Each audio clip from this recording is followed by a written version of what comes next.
All rise. Veuillez vous lever. The International Criminal Court is now in session.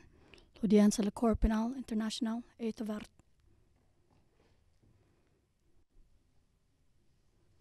Veuillez vous asseoir.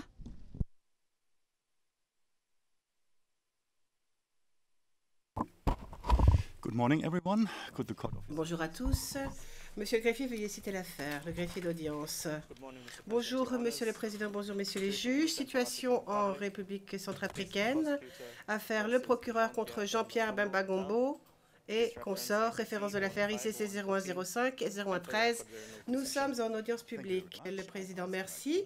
Donc, comme d'habitude, nous allons avoir les présentations. Donc, Monsieur Van de Puy, pouvez-vous nous présenter l'équipe de l'accusation? Monsieur Van de Puy, bonjour, Monsieur le Président, bonjour, Messieurs les juges, bonjour à tous. L'accusation est représentée aujourd'hui par Madame Struyven, qui est ensuite Mélania,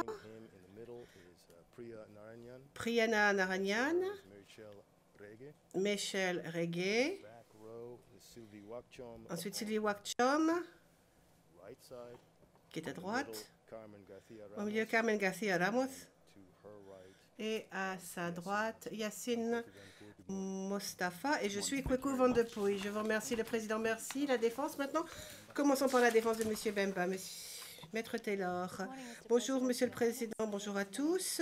Je m'appelle Medina Taylor et je représente Monsieur Bemba aujourd'hui avec Monsieur Pierre de la Brière-Inès. Le président. Ensuite, Maître Carnavas, bonjour à tous. Dans le prétoire, je représente Monsieur Kilolo avec Rosalie Beng et Anastasia Tatarenko et je suis Michael Carnavas, le président. Très bien, Maître Gosnell. Maintenant, Maître Gosnell. Bonjour, Monsieur le Président. Bonjour à tous. Christopher Gosnell représentant Monsieur Mangenda, aidé par Peter Robinson et Nikki Setti. Je vous remercie, le président. Parfait. Avant de commencer les présentation orale des parties. Tout d'abord, j'ai quelques mots à dire. Donc, alors, les trois condamnés sont tous en libération provisoire à l'heure actuelle et n'ont pas reçu l'ordre de comparaître aujourd'hui. Maintenant, un peu de contexte. Le 19 octobre 2016, messieurs Bemba, Kilolo et Mangenda ont été jugés coupables d'atteinte à l'administration de la justice portant sur la subordination délibérée de témoins et l'obtention de faux témoignages auprès de témoins de la défense dans l'autre affaire engagée contre M. Bemba ici à la CPI. Le 22 mars 2017, la Chambre a rendu les peines en l'espèce. Le 8 mars 2018, la Chambre d'appel a confirmé les condamnations en ce qui concerne la plupart des charges. Les condamnations et les acquittements portant sur ces trois personnes condamnées sont maintenant finalisés. Cela dit, en ce qui concerne les peines, la Chambre d'appel a renversé les peines suite à l'appel de l'accusation qui a réussi et a demandé donc à cette Chambre de prendre une nouvelle décision sur les peines. C'est pour ça que nous sommes ici. La Chambre rappelle qu'elle a bien expliqué comment les choses se feraient en l'espèce. Les écritures ont été demandées en application de l'ordonnance 2277 et ont maintenant été reçues de la part de toutes les parties. Ces écritures peuvent être trouvées dans les écritures 2279 à 2282 dans le dossier de l'affaire. Le 12 juin 2018, la Chambre a annoncé qu'elle organiserait cette audience afin de parler donc des nouvelles peines. Cette audience donc fait suite à de nombreuses requêtes des parties qui voulaient présenter leurs arguments, y compris l'accusation qui a demandé l'autorisation de répliquer dans son écriture 2283. Maintenant, passons à l'ordre du jour. Pas de nouvelles écritures ont été autorisées en l'espèce, donc l'audience d'aujourd'hui est la dernière fois que la Chambre recevra les moindres arguments avant de prendre sa décision sur les nouvelles peines. En effet, hier, l'accusation a déposé une écriture écrite, mais ce n'était hors délai. Il s'agit de l'écriture 2296 dans le dossier. Et l'accusation n'a pas demandé l'autorisation de le faire avant de le faire, d'ailleurs. Et cette écriture porte sur l'impact de de l'arrêt Bemba dans l'affaire principale sur les nouvelles peines dans cette affaire-ci. Alors, il est évident qu'il y a un problème de date, mais l'accusation peut donc utiliser aujourd'hui le temps qui lui a été donné pour présenter ses arguments qu'elle avait présentés par écrit si elle le veut, et les équipes de la défense peuvent utiliser aussi le temps qui leur a été donné pour répondre par oral. La Chambre sait néanmoins que nous avons reçu une écriture. Elle est au dossier, l'écriture. La défense va peut-être penser qu'elle est un peu prise par surprise par cette écriture déposée au dernier moment. Et donc, c'est pour cela que nous donnerons aux équipes de la défense la possibilité de répondre à cette écriture de l'accusation, mais uniquement sur ce sujet-là. Et ils pourront y répondre par écrit dans les 2 semaines à venir, mais uniquement sur ces sujets et rien d'autre. Nous n'écouterons ou nous n'entendrons aucune autre écriture ou argument sur ce sujet. Nous avons accordé 15 jours pour être justes, mais nous serions très heureux si les conseils de la défense pouvaient répondre aujourd'hui, oralement. Il s'agit bien sûr de répondre à cette requête déposée par l'accusation à la 25e heure. Je suis certain que vous serez capable de répondre au pied levé, mais sinon vous pouvez déposer une écriture. La Chambre, donc, sait que Maître Taylor veut nous présenter une requête. Alors, j'espère que maintenant que vous avez entendu ce que j'avais à dire, Madame Taylor n'a plus rien à dire. Qu'en est-il, Maître Taylor? Vous avez la parole, Maître Taylor. Maître Taylor, je vous remercie, Monsieur le Président. Le Président reprenant. Une minute. Je n'ai quand même pas tout à fait fini. J'avais juste espéré que vous alliez me dire que vous n'aviez plus rien à présenter comme argument. Suite à ce que j'avais dit, pouvez-vous me donner un petit signe, un petit geste, pour que je sache un petit peu ce à quoi je peux m'attendre?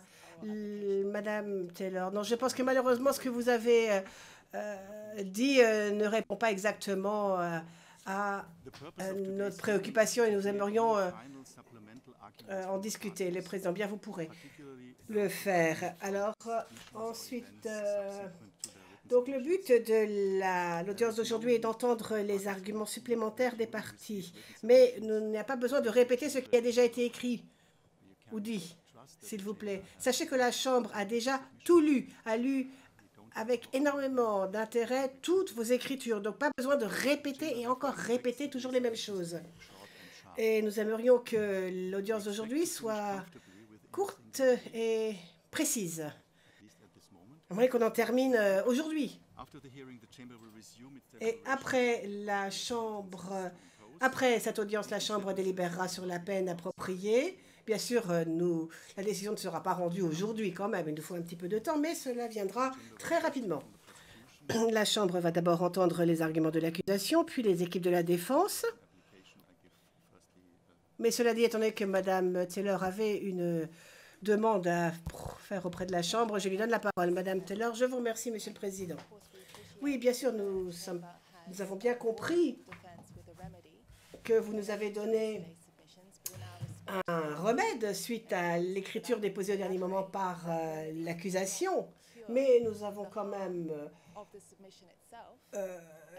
l'intention de discuter parce que nous considérons que le remède n'est pas suffisant et nous voudrions vraiment expliquer nos points de vue là-dessus. Et donc, par le biais de cette demande, nous voudrions que la requête de dernière minute de l'accusation soit éliminée et que l'accusation reçoive enfin des ordres, qu'elle ne répète pas qu'elle ne répète pas les arguments qui sont dans son écriture d'hier, aujourd'hui, à l'oral. Il y a 2 raisons pour cela. Tout d'abord, cette écriture est basée sur une hypothèse qui n'est inacceptable. Il considère qu'étant donné que M. Bemba a été acquitté dans l'affaire principale, cela a un impact négatif sur l'intégrité de la Cour. D'après nous, c'est un abus de pouvoir, un abus de procédure aussi, que de demander à cette Chambre de redécider juridiquement ce qu'il en est sur un sujet qui a déjà été débattu et décidé par la Chambre d'appel, c'est-à-dire l'acquittement de M. Bemba. Ensuite, deuxième volet, nous considérons que cette écriture n'a absolument rien à voir avec les sujets qui sont présentés devant la Chambre. Ils sont en dehors de la portée de l'affaire, ils sont en dehors de la portée de l'audience. Et ensuite, nous considérons que le seul but éventuel de cette écriture serait d'atténuer la peine de M. Bemba au vu du préjudice qui a été généré par la présentation publique de cette opinion. Alors, en ce qui concerne le premier argument, les écritures de l'accusation sont basées entièrement sur leur vue subjective. Ils considèrent que le récit est faux, que la narration est fausse, étant donné que la Chambre d'appel a accepté certains éléments de récit qui pourraient ne pas être faux. Eh bien, les conclusions de la Chambre d'appel sont corrompues. Les vues de la Chambre d'appel ne sont pas correctes, ils sont entachées d'erreurs. Et nous considérons que ce n'est pas possible. En effet, la Chambre d'appel n'a ni la possibilité ni l'autorité statutaire de reprendre les constatations factuelles trouvées par la Chambre d'appel. Donc, c'est la Chambre de première instance qui ne peut pas revisiter en fait les constatations de l'arrêt de la Chambre d'appel. Et nous considérons que l'accusation a eu toute possibilité de présenter ses arguments en concernant la fiabilité des témoins de la défense dans l'affaire principale. Et d'ailleurs, l'accusation n'a pas dit qu'elle n'avait pas eu l'opportunité de le faire. Mais maintenant, l'arrêt existe, il est final. Mais dans son écriture d'hier, l'accusation s'est autonomée juge et partie. Un bourreau qui plus est. Or, ce n'est pas la fonction de cette Cour. Ce n'est pas ainsi que fonctionne la justice. Les juges de cette Cour, ici, doivent être impartiaux et honorables et consciencieux. Et s'il y a eu acquittement, c'est parce que les principes même du statut les guident vers cette décision. M. Bemba a été acquitté, non pas du fait de sa conduite en vertu de l'article 70, mais parce que les principes même ont obligé la Chambre d'appel à prononcer un acquittement. Donc, on n'est pas ici, en fait, pour jouer et pour dire sans cesse que, de toute façon, l'accusation n'est pas d'accord avec la Chambre d'appel, etc., etc. On n'est pas ici pour se disputer. Parce que le faire, cela sape l'autorité de la Cour et cela sape aussi la perception qu'a le public de l'innocence de M. Bemba. Et nous considérons que ça ne devrait pas être autorisé. Et parce qu'il est parfaitement inacceptable que l'accusation qui, au titre de l'article 54, doit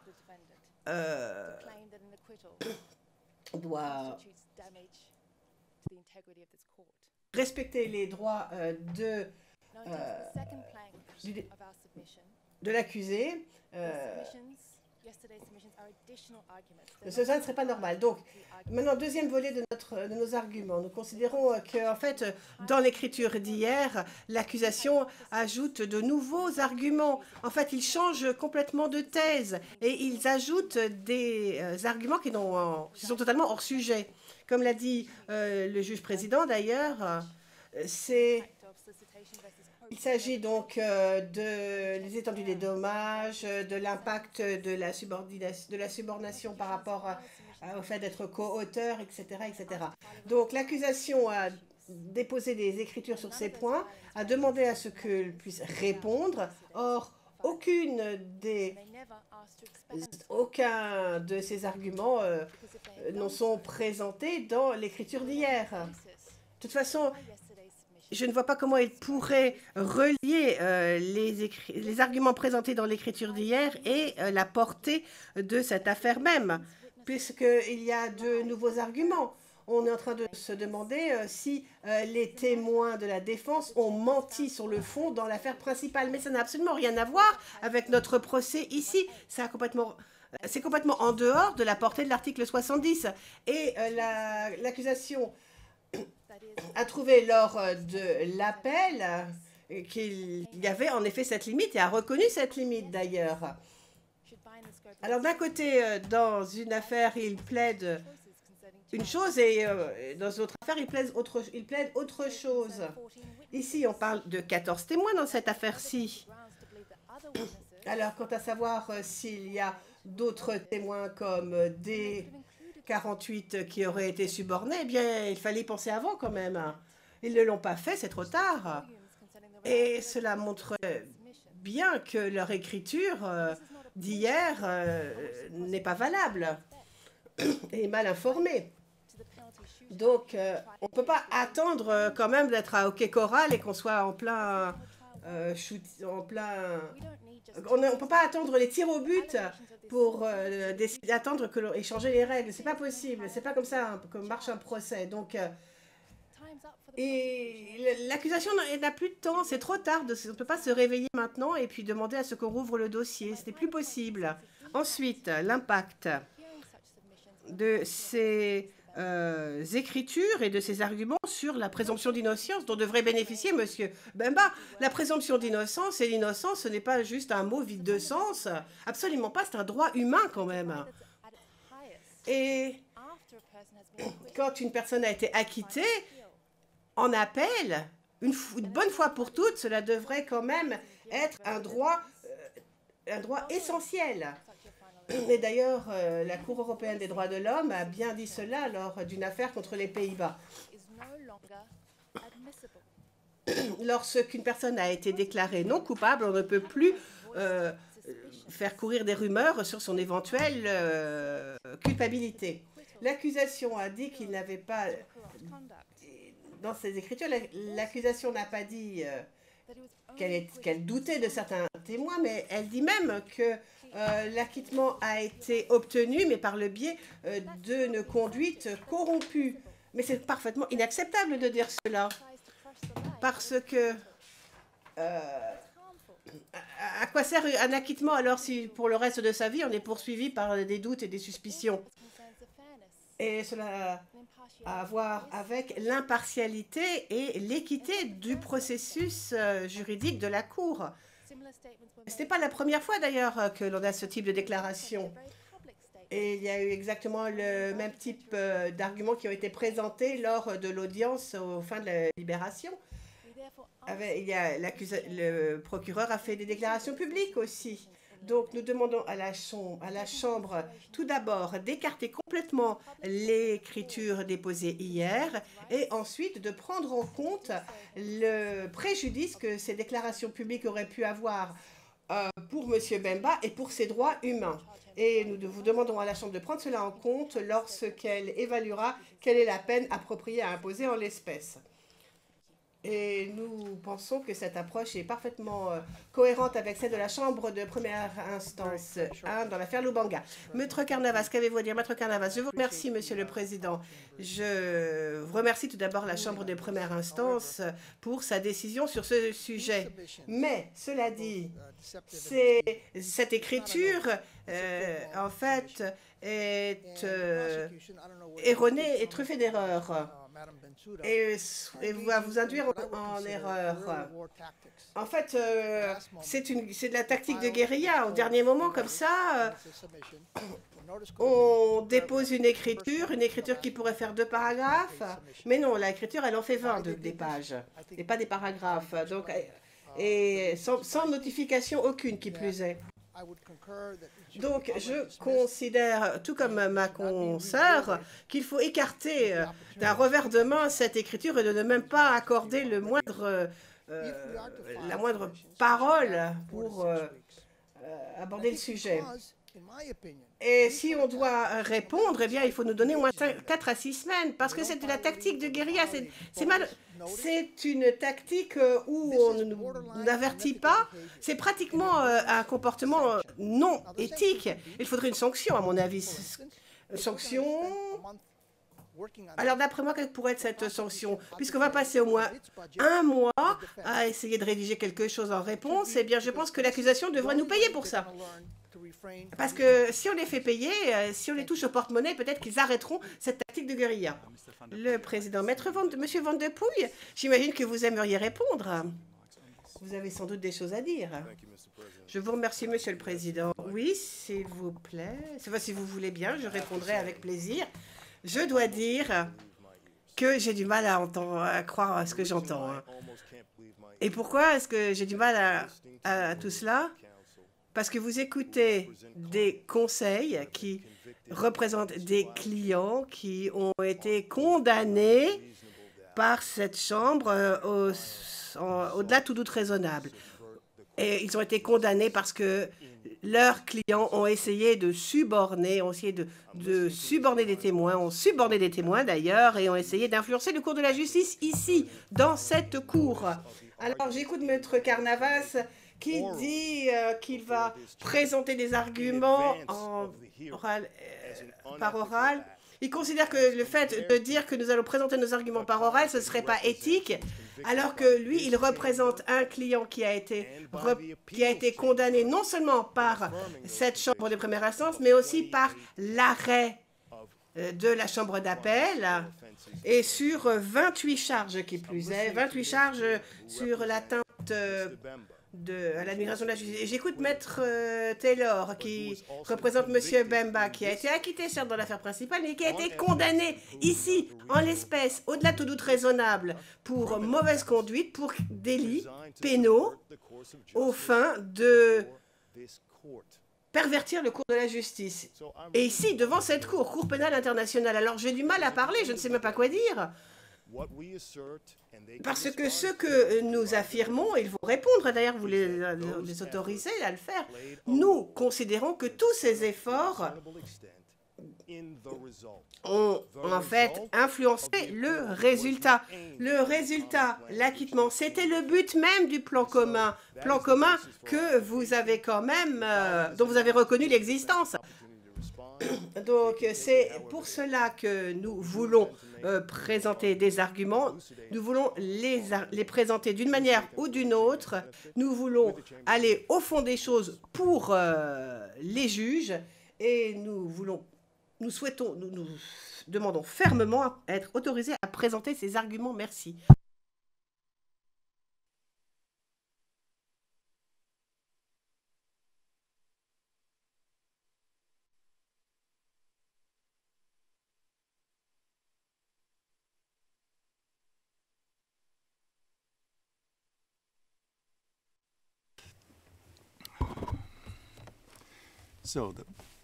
Le juge président, voici la décision de la Chambre.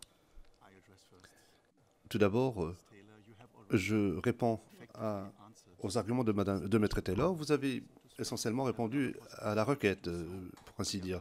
Vous aurez néanmoins l'occasion de répondre formellement, par écrit, ainsi que les autres équipes de défense.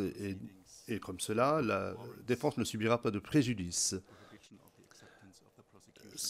Et donc, rien ne nous empêche d'accepter la requête présentée par l'accusation. L'accusation dispose de toute latitude s'agissant des arguments qu'elle entend présenter devant la Chambre.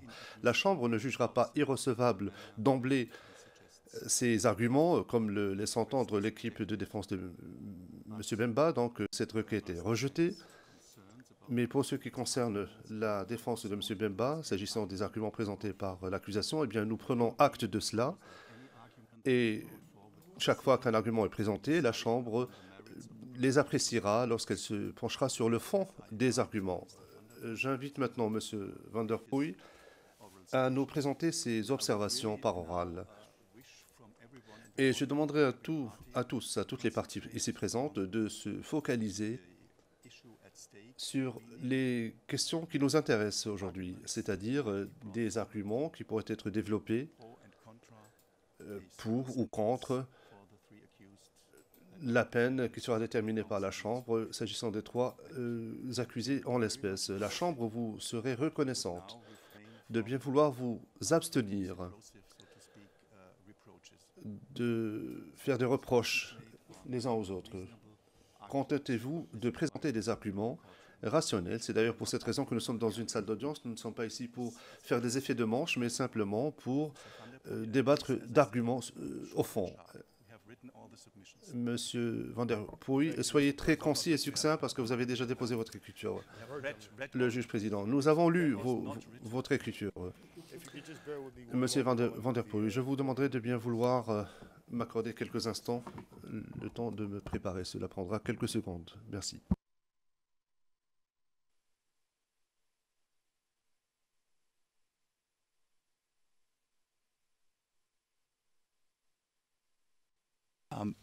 Mr. Van der Poel, Le juge président, Monsieur Van der Poel, avant que vous ne commenciez votre intervention, nous devons réagir à ce qu'a dit Maître Canamas. Vous souhaitiez disposer de plus de temps, 4 à 6 semaines, si j'ai bien compris votre requête. Votre requête est rejetée, pour dire les choses franchement. Déjà, nous avons estimé que 2 semaines seraient suffisantes dans les circonstances. La Chambre ne voit pas pourquoi il vous faudrait plus de temps pour répondre à l'écriture de 2296. Et la défense a déjà disposé de suffisamment de temps pour...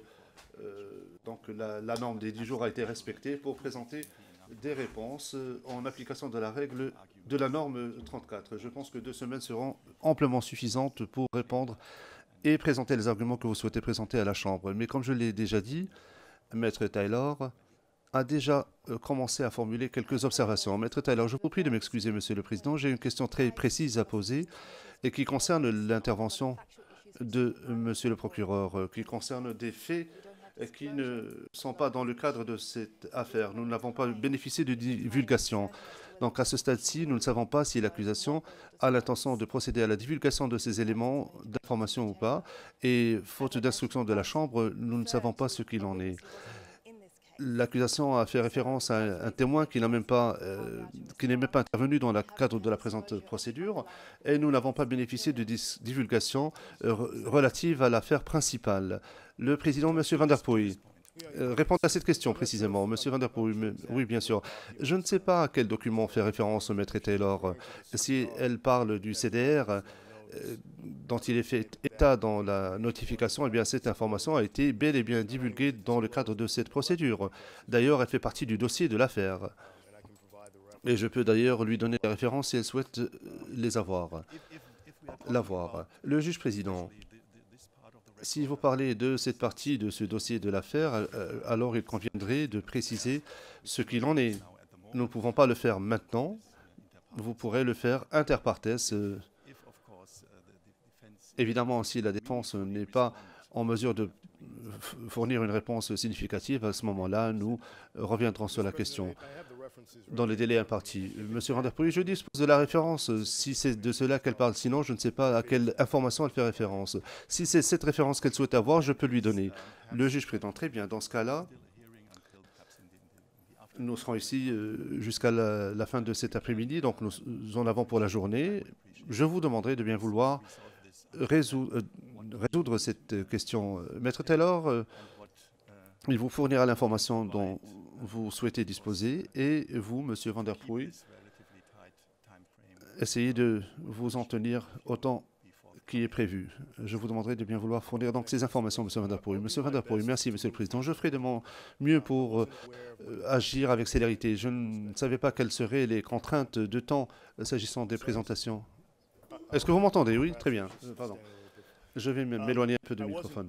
Je ne savais pas quelles seraient les contraintes de temps qui seraient imposées et du délai qui sera accordé aux parties pour présenter leurs observations. C'est pour cela que j'avais présenté une écriture que je vais présenter par oral. Je vais essayer de la parcourir dans son ensemble, mais ça risque d'être un peu long. J'essaierai d'abréger ma présentation, mais je ne sais pas combien de temps cela prendra. Je pense que j'en aurai pour 1 heure. Le président, si c'est 1 heure environ, ce n'est pas bien grave, mais pas plus, s'il vous plaît. Monsieur Van der Poel, je ferai de mon mieux. Le président, allez-y, allez-y. Monsieur Van der Poel, très bien, merci, Monsieur le Président, Messieurs les juges, bonjour à tous. C'est un privilège pour moi que de prendre la parole devant vous à nouveau pour parler de cette affaire au nom du bureau du procureur et de mon équipe. Je crois comprendre que nous disposons de temps limité, comme vous l'avez signalé, Monsieur le Président, alors je tenterai d'aller droit au but. Dans notre intervention, nous allons parler d'un certain nombre de questions qui pourront éclairer la Chambre au vu de l'appréciation des nouveaux éléments. Et je crois que cela est important pour déterminer la bonne peine, la peine correcte à imposer en l'espèce. Et les peines que nous requérons devraient refléter la gravité réelle des différents crimes qui ont été commis, ainsi que la gravité des fautes commises par les accusés, ainsi que les conséquences de leurs actions.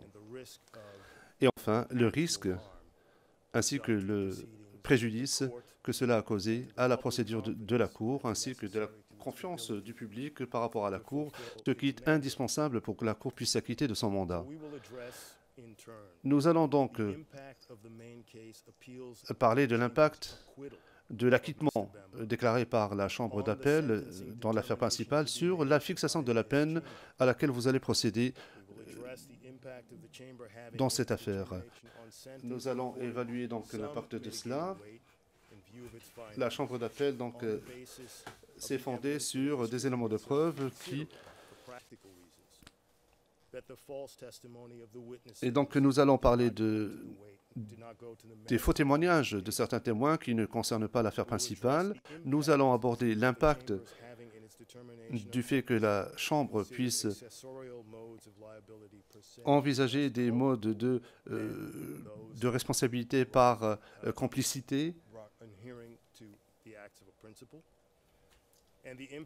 et ainsi que l'impact de l'acquittement prononcé par la Chambre d'appel en application de l'article 70.1b et nous parlerons des peines alternatives proposées par la défense et enfin nous aborderons brièvement les circonstances alléguées, les circonstances individuelles des accusés. Mais avant d'aborder ces points l'un après l'autre, je voudrais aborder quelques éléments d'information. D'abord, s'il est vrai que la Chambre d'appel a renvoyé cette affaire devant la Chambre de première instance pour la fixation de nouvelles peines, elle a néanmoins confirmé votre décision finale sans l'ombre d'un doute que les accusés ont bel et bien commis des atteintes à l'administration de la justice au titre de l'article 70. En bref, la Chambre d'appel a, à l'unanimité, confirmé les condamnations au titre de l'article 70.1b, s'agissant de M. Bemba, 28 chefs d'accusation, s'agissant de M. Kilolo, 28 chefs d'accusation, et s'agissant de M. Mangenda, 23 chefs d'accusation. Quelle que soit la façon dont vous allez aborder la question, la peine qui sera fixée, étant donné la gravité de l'affaire et la portée du comportement criminel des accusés dans le cadre de la mise en œuvre d'un plan élargi et pour pervertir le cours de la justice et saper l'intégrité de la procédure devant cette cour, eh bien tout cela milite en faveur du maximum autorisé au vu de ce type d'atteinte, c'est-à-dire 5 ans, ainsi qu'une amende significative. Sinon, nous pensons qu'une peine inférieure à cela ne conviendrait pas et ferait la promotion de l'impunité. Dans le cadre de cette affaire, nous avons vu que les accusés ont mené une campagne visant à suborner des témoins de manière très grave. Et cela milite en faveur de l'imposition de la peine la plus lourde envisageable par le statut pour chacun des accusés condamnés. Cela exige que l'on impose une peine lourde, parce que c'est la seule qui puisse tenir compte de la gravité du comportement, des conséquences de celui-ci, du préjudice causé non seulement au procès dans l'affaire principale, mais aussi à l'issue de celui-ci, et j'y reviendrai plus tard, ainsi que l'intégrité de toute la procédure et des procédures devant cette institution.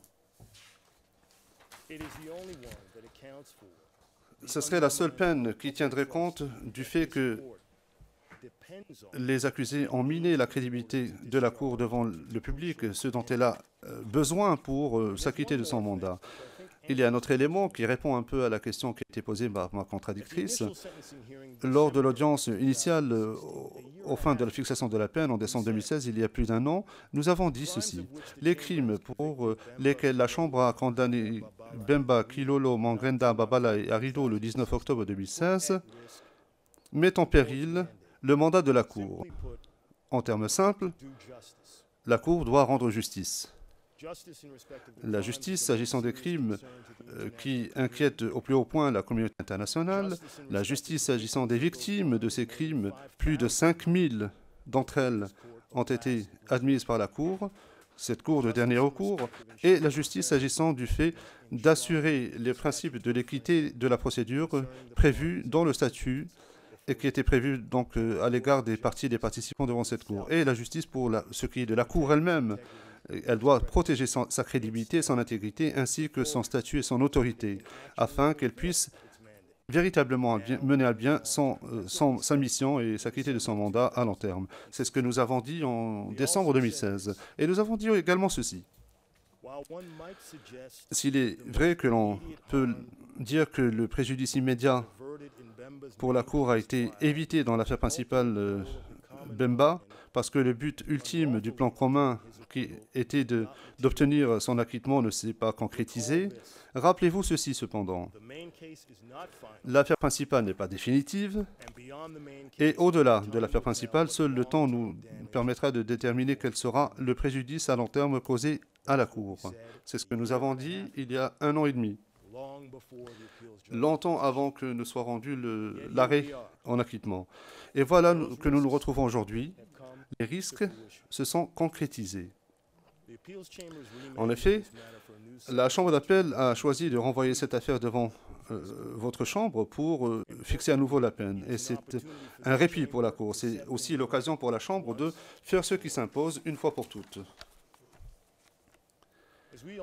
Comme chacun le sait, une composition différente de la Chambre d'appel a récemment acquitté M. Bemba de ses condamnations pour crimes contre l'humanité et crimes de guerre, pour lesquels il avait été condamné par la Chambre de première instance 3 le 26 mars 2016. S'il est vrai qu'il existait différents motifs pour cela, y compris ce qui semble avoir été l'application d'une norme d'administration ou d'examen au stade de l'appel qui est sans précédent, s'agissant des constats factuels par une chambre de première instance devant cette Cour ou devant toute autre juridiction internationale pénale, la mise en œuvre par les accusés du plan commun criminel afin de s'immiscer dans le témoignage des témoins dans cette affaire pour faire en sorte que les témoins déposeront à décharge. C'est la Chambre qui a constaté que le plan commun existait au paragraphe 103 de son jugement. La Chambre donc d'appel a décidé d'acquitter néanmoins M. Bemba. Le plan qui a été mis en œuvre en procès devant la Chambre de première instance 3 a été mené à terme il y a à peine quelques semaines. Le résultat est connu de tous. Pour citer M. Kilolo, lors d'un entretien qu'il a accordé au Congo Independent le 11 juin 2018, cela se retrouve sur Internet, la question lui a été posée.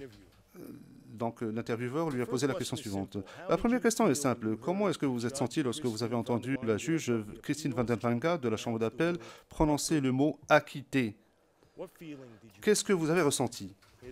Sa réponse, et je cite, « Un sentiment d'un devoir accompli. » Indeed. Eh bien, tout à fait. Il est clair que la Chambre d'appel a reçu un dossier d'affaires qui était corrompu. Cela est clair. Et cela ressort clairement des constats de votre Chambre. Le simple fait que la Chambre a conclu que les accusés ont menti, même s'agissant de l'affaire principale, d'ailleurs cela fait partie de l'affaire principale, et ces mensonges ont été commis par des témoins qui étaient complices dans le plan commun et à la demande de la défense des accusés. L'ampleur de cette corruption n'est toujours pas connue à ce jour.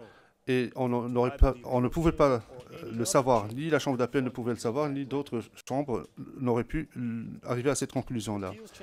La Chambre d'appel a procédé à une analyse qui était nécessairement fondée sur le dossier de l'affaire, parce que la Chambre d'appel procède à une analyse qui se fonde sur le dossier de l'affaire. Il fallait que la Chambre d'appel se fonde dans son analyse sur le dossier. Et d'ailleurs, c'est comme ça que les accusés ont voulu que les choses se passent. Dans notre notification détaillée, que j'inclus à titre de référence, et la Chambre a déjà fait référence à cela ce matin, dans cette notification, nous indiquons que la Chambre d'appel a accepté tacitement le récit fallacieux des témoins de la défense dans son analyse de l'appréciation à laquelle a procédé la Chambre de première instance. Et la Chambre a déterminé qu'au-delà de tout doute raisonnable, qu'il y avait eu tentative de subornation et de corruption. Et il semblerait qu'il y en ait d'autres. Au final, le résultat de la Chambre d'appel a permis de concrétiser l'objectif ultime du plan commun criminel auquel ont participé les accusés en l'espèce, et ce qui a mené à l'acquittement de M. Bemba. Et il semblerait que quiconque est au courant de l'ampleur du plan criminel tendant à suborner les témoins de la défense, et près de la moitié de ceux-ci faisaient partie des charges pour lesquelles ont été condamnés les accusés en l'espèce, et donc leur nombre est très important. Donc toute personne raisonnable se demanderait et devrait se demander s'il existe un lien entre le comportement criminel des accusés tendant à influencer et à corrompre différents témoins de la défense pour obtenir l'acquittement illicite de M. Bemba, et le résultat, nous le connaissons maintenant, ce résultat a été concrétisé. Mais plus que se demander, nous pensons que la réponse est définitive, elle est claire. Le fait qu'il existe même une incertitude raisonnable, soit dit en passant, sur la question de savoir si le témoignage qui figure au dossier de l'affaire était celui de témoin ou de M. Kilolo, montre de toute évidence que cela a causé un préjudice à l'intégrité de la Cour, aux procédures devant celle-ci, ainsi qu'à sa crédibilité. La confiance de la public a été érodée.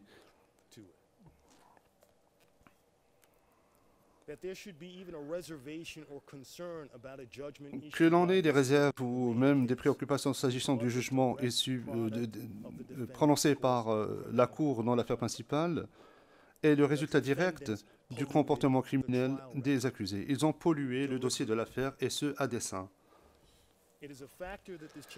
Il est évident que la Chambre ne peut pas faire fi de ces facteurs, ne devrait pas faire fi de ce facteur et doit l'apprécier dans la détermination de la peine qui convient en application de la norme 145. La Chambre d'appel est parvenue à 3 conclusions importantes qui sont au cœur de l'acquittement de M. Bemba, que nous avons indiquées dans notre notification. Premièrement, la Chambre de première instance n'a pas accordé suffisamment d'attention au fait que les troupes de MLC étaient déployées dans un pays étranger et que cela avait limité de manière considérable la capacité de M. Bemba en tant que commandant éloigné du terrain à prendre les mesures nécessaires et raisonnables. En fait, comme vous le savez déjà, le récit concernant les difficultés qu'aurait éprouvé M. Bemba en tant que commandant éloigné du terrain est corroboré par les éléments de preuve, la déposition corrompue du D54, D15, D13 et D25. Tous ces témoins sont bien connus de cette Chambre.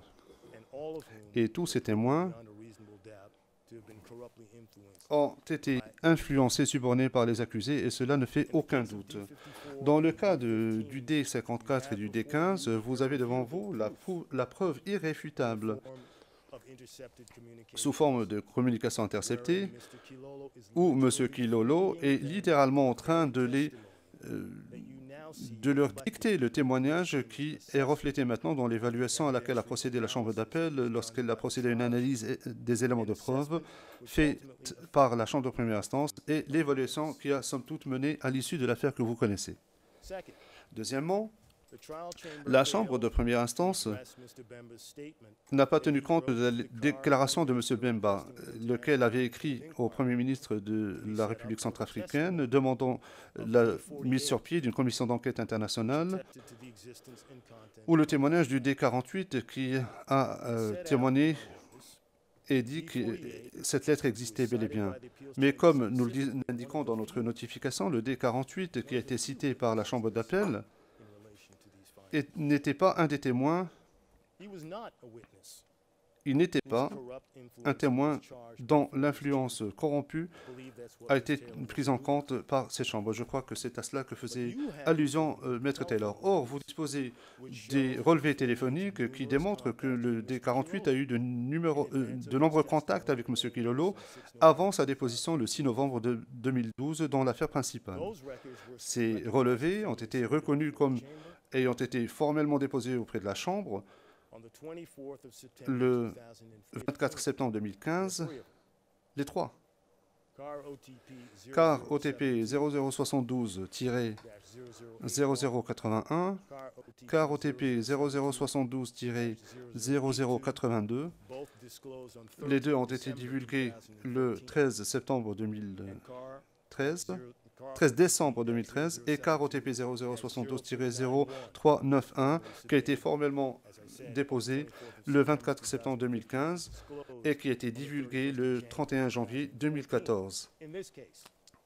En l'espèce, ces relevés téléphoniques démontrent que le D48 n'a pas fait état des différents contacts qu'il a eus et des conversations qu'il a eues avec la défense avant son témoignage dans l'affaire principale. Cela comprend notamment un appel téléphonique qui a duré plus d'1 heure avec M. Kilolo, et ce, à peine un jour avant qu'il ne prenne la barre des témoins. Et lorsqu'il a été interrogé au sujet de ses conversations avec la défense, il n'a jamais divulgué ce fait.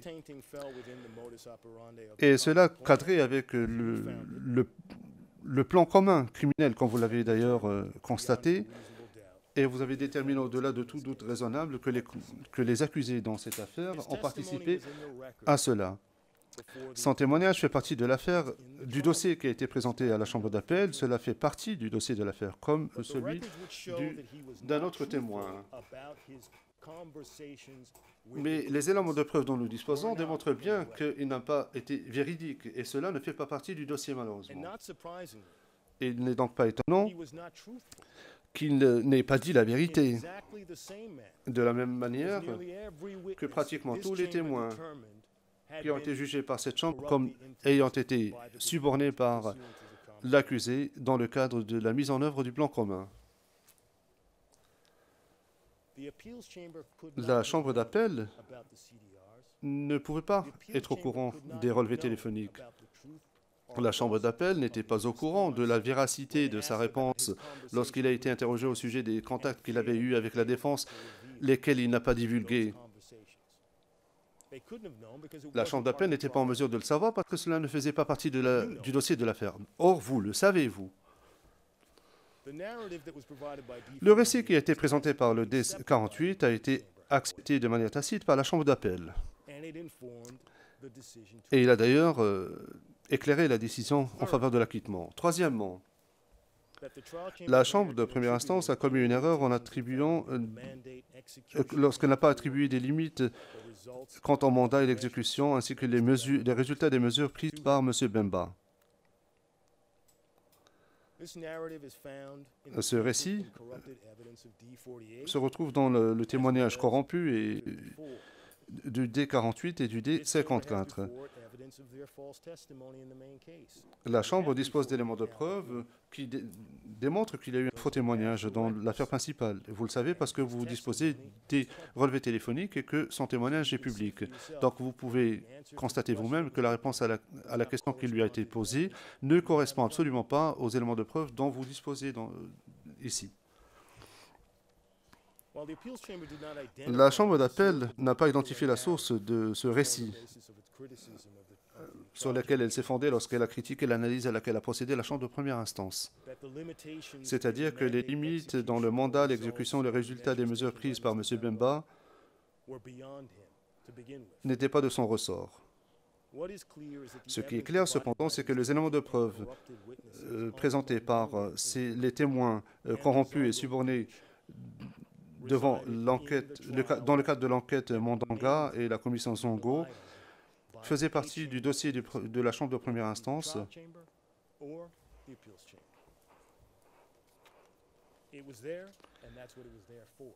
Ces éléments de preuve étaient là et c'était la raison de... C'est pour cela qu'ils étaient là. Donc l'acquittement était obtenu au niveau de la Chambre d'appel parce qu'il a été influencé par le comportement criminel de M. Bemba et M. Kilolo et de M. Mangenda. Et donc la Chambre d'appel n'avait pas d'autre choix que de se fonder sur ces éléments de preuve-là. Cela est évident. D'ailleurs, et c'est pour cela que la Chambre de première instance doit conclure que c'est la conséquence du comportement criminel des accusés. La Chambre doit tenir compte des conséquences du comportement des accusés. Le juge président interrompt. Monsieur Van der Poel, je crois qu'il y a un éclaircissement qui s'impose à ce stade-ci. C'est pour cela que je prends la parole maintenant. Est-ce que nous sommes d'accord pour dire que la Chambre d'appel, dans l'affaire principale, était au courant du fait que les conclusions et les constats de la Chambre de première instance 7 étaient définitifs? Monsieur Van der Poel, oui. Le juge président. Donc nous sommes d'accord là-dessus. Monsieur Van der Poel, oui. Question. Est-ce que vous pourriez maintenant répondre à la question suivante de la Chambre? Est-ce que le bureau du procureur présente devant ou essaie de faire valoir que la décision prise par la majorité dans l'affaire principale s'est fondée sur des éléments de preuve dont elle savait qu'ils étaient corrompus lorsqu'elle a procédé à l'acquittement de M. Bemba? Monsieur Van der Poel, c'est une très bonne question, mais il m'est très difficile d'y répondre. Parce que, en dernière analyse, nous ne savons pas sur quels éléments la Chambre d'appel s'est fondée. En revanche, ce que je peux dire et ce que je sais, c'est que l'intégralité du dossier de la Chambre de première instance a été présentée à la Chambre d'appel. Et même si la Chambre d'appel avait un peu une idée des témoins qui auraient pu être influencés sur la base du jugement de la Chambre de première instance 7, la Chambre d'appel a pu déterminer quels témoins ont fait l'objet de subornation et lesquels n'ont pas fait l'objet de subornation. Parce que même dans le cadre du jugement de votre Chambre, cette Chambre de première instance, il y a des constats qui ont été faits et qui démontrent qu'il y a des témoins qui ont été influencés et qui ont été subornés dans le cadre des chefs d'accusation qui étaient retenus. Par exemple, le D7 est un exemple de cela, le D9, le D19 aussi. Je ne me rappelle pas tous les autres témoins auxquels il a été fait référence par le D2 et le D3, et votre Chambre a accordé un crédit à leur témoignage. Mais nous savons cependant que les témoignages qu'ils ont présentés devant votre Chambre et sur lesquels vous vous êtes fondés établissent que les témoins qui avaient été corrompus dans l'affaire principale étaient au-delà des 14 qui ont été retenus dans le cadre des charges en l'espèce. Et c'est la position que nous maintenons depuis le début de cette procédure. Donc il est tout à fait possible que si la Chambre d'appel s'était fondée sur les condamnations et sur les fondements de la condamnation dans l'affaire, tel que cela ressort dans votre jugement, et que la Chambre d'appel s'est fondée sur votre jugement, il n'aurait pas été acceptable de faire fi de 14 témoins au moins dans l'affaire principale, qui ne font pas partie du dossier de l'autre affaire. Question, c'est une question tout à fait hypothétique, mais je vous demanderai de bien vouloir passer au point suivant. Merci beaucoup, Monsieur le Président. Donc, je voulais juste quand même conclure cette section, hein, le Président, rapidement. Réponse, oui. Alors, voici ce que je souhaite dire, et ça répond d'ailleurs à votre question. On ne peut pas sous-estimer dans quelle mesure le dossier qui a été présenté à la Chambre d'appel était corrompu. Donc la Chambre d'appel, en fin de compte, inévitablement, a bien dû analyser les faits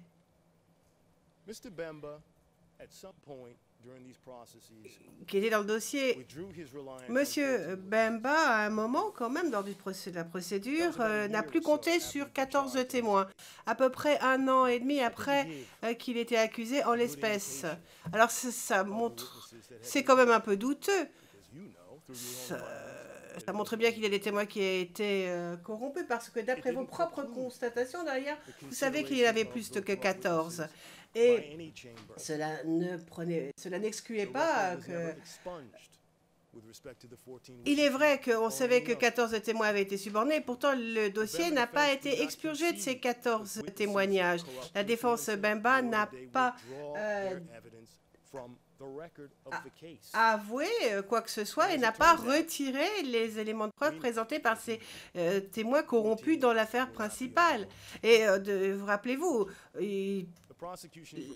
vous avez considéré qu'il y avait 14 témoins corrompus et nous savons tous qu'il y en a bien plus. Et l'accusation a répété cela à l'envi et en fait, on ne sait absolument pas dans quelle mesure les témoignages présentés dans l'affaire principale sont corrompus ou pas. On ne sait pas exactement jusqu'où ça va. Nous ne le savons pas, vous ne le savez pas. Les seuls qui le savent, c'est les équipes de la défense. C'est ça le préjudice, c'est ça le danger. Et c'est ça la conséquence très grave de cette conduite.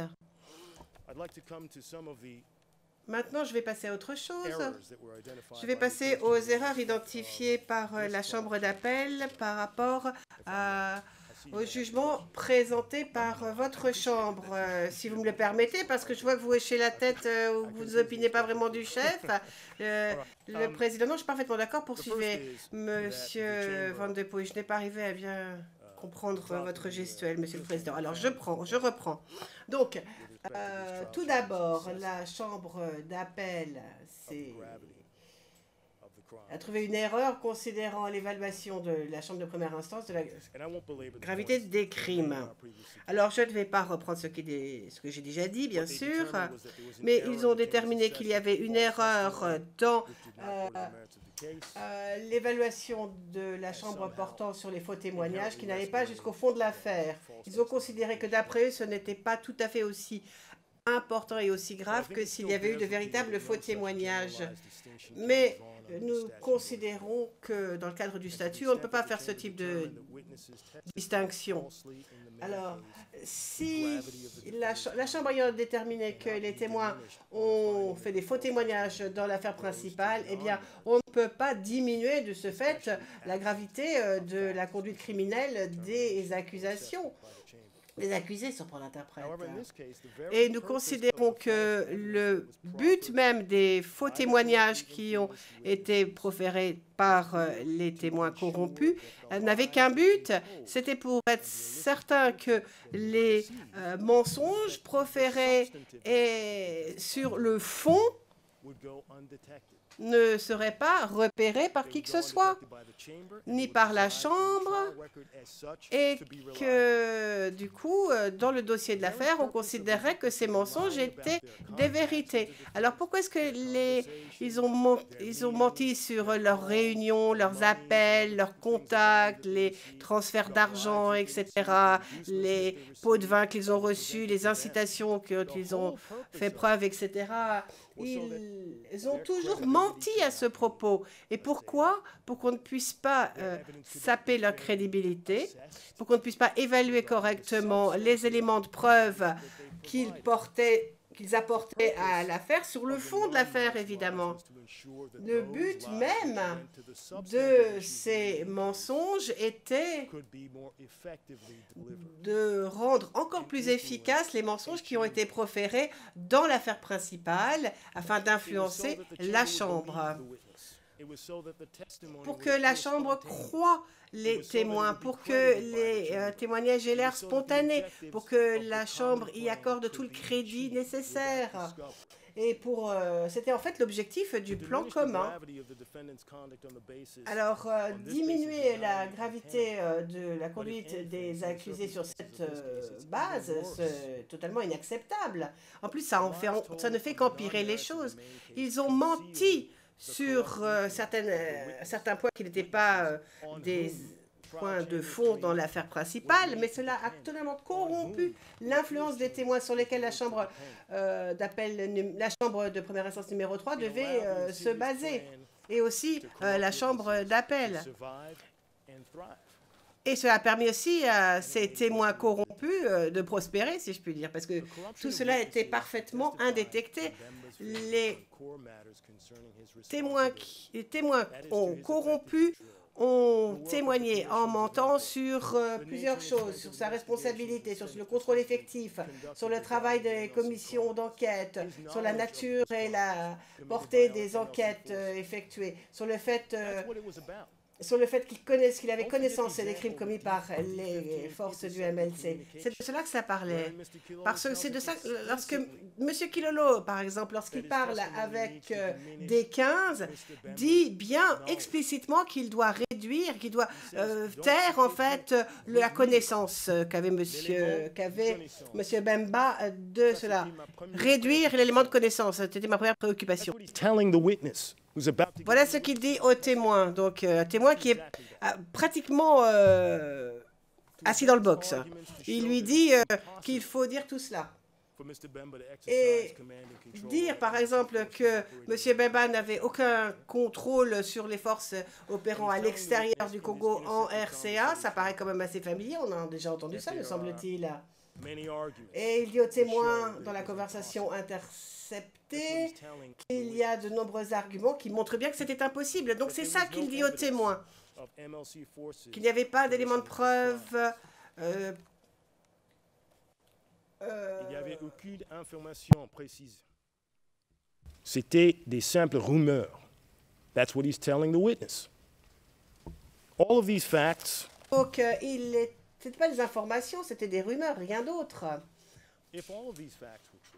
Alors si tous ces faits étaient vrais, pourquoi est-ce qu'il aurait besoin de corrompre des témoins? Dans quel but? Pourquoi préparer 14 témoins? Puisque ça, c'est quand même une constatation de votre chambre. Je ne parle pas que de D15, hein, mais je parle de tous les témoins. Alors, le fait qu'il y ait des mensonges ne permet pas de penser qu'il y ait des circonstances atténuantes pour ce qui est à la gravité de la conduite. On démontre plutôt en fait qu'il y avait beaucoup de préparation et de planification afin d'arriver à un plan commun sur lequel ils étaient tous d'accord. Donc, on sait exactement sur quoi les témoins ont été préparés et on sait qu'ils ont menti à propos d'informations, des informations qui, si la Chambre en avait eu vent, aurait justifié que l'on écarte totalement ces éléments de preuve et ça aurait même permis de révéler l'existence du plan criminel. Alors, je ne vois pas en quoi cela va atténuer une peine, absolument pas. Les éléments de preuve montrent bien qu'il faut procéder à l'inverse. Au contraire, il faut sanctionner ce comportement parce que cela montre bien que le plan criminel était délibéré. Et cela montre aussi que ce plan commun a été mis en œuvre de façon clandestine. Maître Kilolo, Maître Majenda, ce sont deux avocats quand même. Alors ne me dites pas qu'ils ne savaient pas vraiment ce qu'ils faisaient. Ils étaient parfaitement au courant. Deuxième erreur maintenant, et je ne vais pas m'acharner, reprendre ce que nous avons déjà dit, mais la différence entre les modes de responsabilité, c'est-à-dire co-auteur ou auteur. Donc, il s'agit des modes de responsabilité qui sont moins graves, en fait, que ceux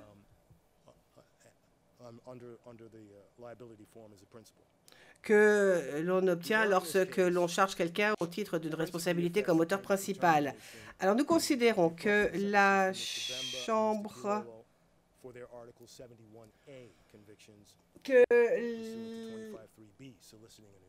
Donc, les erreurs en l'espèce ont un effet sur les déterminations qu'a fait la Chambre sur les peines accordées à M. Bemba et à Maître Kilolo pour leur condamnation au titre de l'article 70A et 25.3b au but qui... Donc, mais cela ne peut pas être imposé à...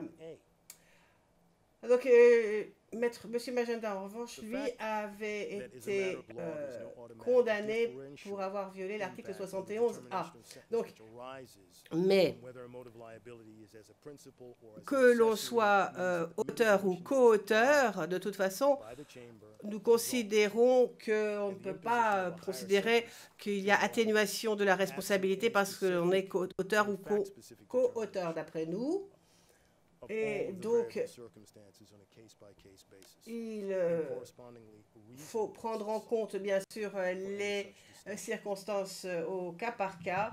Et dans notre affaire, justement, concernant donc ces délits au titre de l'article 70B, la Chambre a bien évalué la conduite et le comportement criminel pour les 3 délits au titre de l'article 70.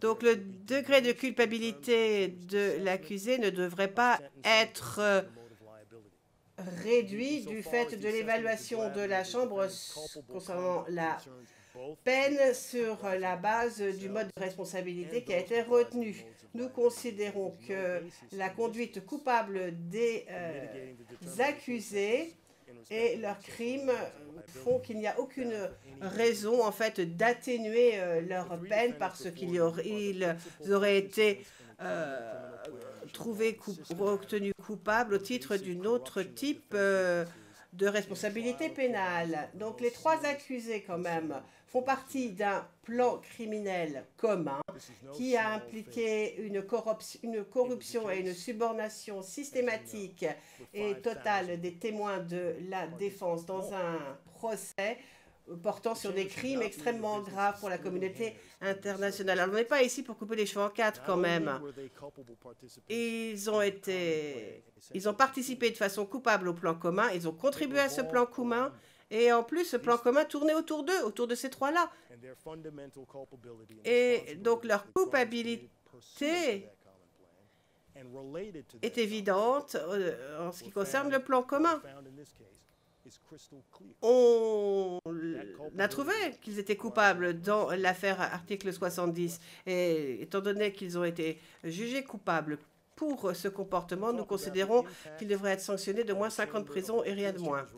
Maintenant, parlons de l'impact de l'arrêt de la Chambre d'appel sur les condamnations qui avaient été rendues au titre de l'article 70.1b. Donc, au titre de cet article 71b,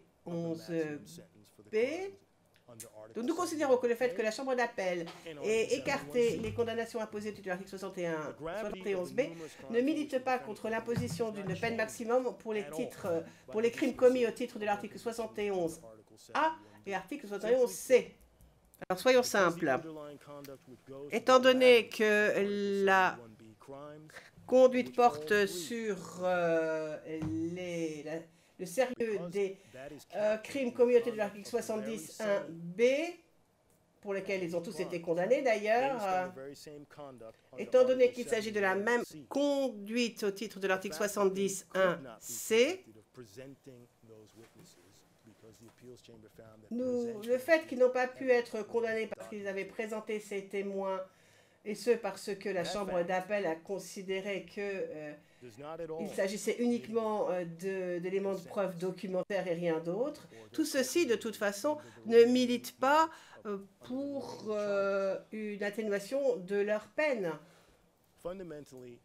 En effet, de toute façon, cette affaire tourne autour d'une seule chose. Le fait que ces accusés ont essayé sans cesse de saper l'autorité de cette cour et de faire capoter l'affaire devant cette cour. Donc, si l'on veut caractériser légalement leur conduite, eh bien, c'est simple. Quel que soit le résultat du jugement au titre de l'article 70, ils sont coupables. Ne serait-ce que de donner un pot de vin à un témoin, corrompre un témoin, cela peut en fait être peut en fait être compris comme étant une incitation à faire un faux témoignage. Donc, je ne vois pas où est la différence entre... La Chambre a reconnu de toute façon ce type de chevauchement dans ses constatations et vous le trouverez au paragraphe 894 à 933 de son jugement. Et la Chambre d'appel a reconnu d'ailleurs exactement la même chose. Donc les choses sont simples.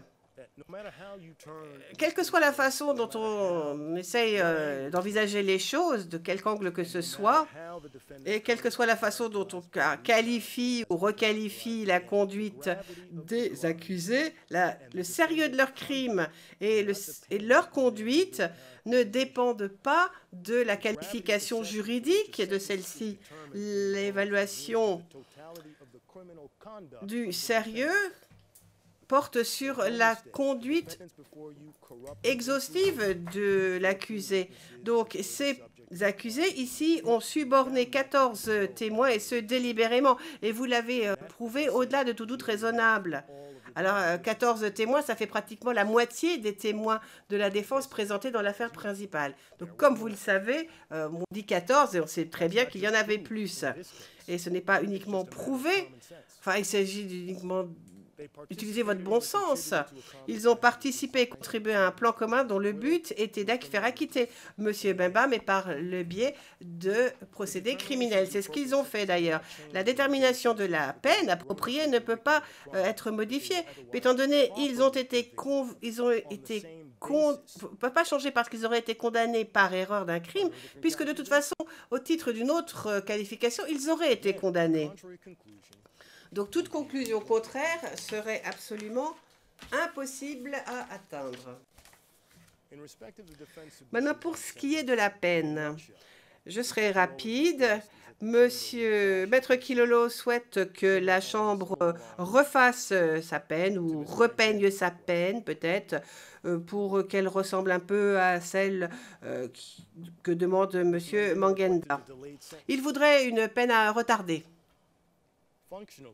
Alors, cela ressemble à ce qui a été renversé par l'arrêt de la Chambre d'appel. En effet, cela viole la détermination de la Chambre d'appel selon laquelle une Chambre doit appliquer le cadre statutaire. Et dans le cadre statutaire, on n'a pas ce type de peine retardée. Donc, vous devez condamner une personne d'après les textes et rien d'autre. Et les textes dans l'affaire, en l'espèce, c'est soit une peine de prison, soit une peine, soit les deux. Nous, c'est les deux. Donc, c'est pas ceci ou cela. On n'est pas à la carte.